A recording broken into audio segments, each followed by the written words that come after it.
కరుణరసం అంటే కరుణ. ఇది బాధలో లేదా కష్టాల్లో ఉన్న వ్యక్తుల్లో కనికరం మరియు అనుభూతి చెందుతుంది. తరచుగా విషాదకరమైన పరిస్థితుల్లో ఈ భావోద్వేగానికి మూలం అవుతారు నటీనటులు. అందులో సావిత్రి గారు నటించిన చిత్రాల్లో ఎక్కువగా ఈ కరుణరసం, భావోద్వేగానికి లోనైన పాత్రలే ఎక్కువ. కనికరం అంటే ఈ భావోద్వేగం చాలా కష్టం, అందరికీ రాదు అది. అటువంటి నటనను సంపాదించుకోవాలి.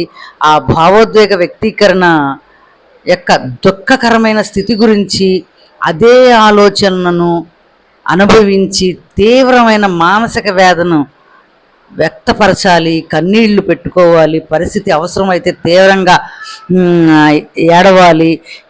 ఇవన్నీ బయటికి రావాలి అంటే శరీర సంజ్ఞలను కూడా చేయాలి.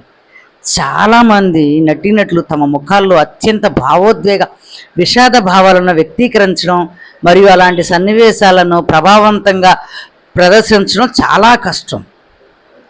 వాస్తవానికి గ్లిజరిన్ చుక్కలు నిజమైన కన్నీళ్ళ కనిపించడం ద్వారా సహాయపడతాయేమో, కానీ సావిత్రి గారిలాగా ఆ భావోద్వేగాన్ని తన నటనలోనూ తన ముఖంలోనూ చూపించడం అనేది ఒక మహానటి సావిత్రి గారికే దక్కింది.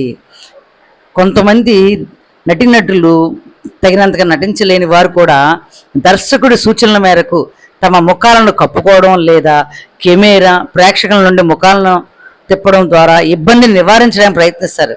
కానీ నిజంగా ప్రతిభావంతురాలైన మహానటి సావిత్రి ముఖ కవళికలు, దుఃఖము, ఇతర సంజ్ఞల ద్వారా చాలా కాలం పాటు శోకం యొక్క సరైన మొత్తంలో భావోద్వేగాలను సులభంగా ప్రదర్శించగలడం సావిత్రి గారికే సొంతం.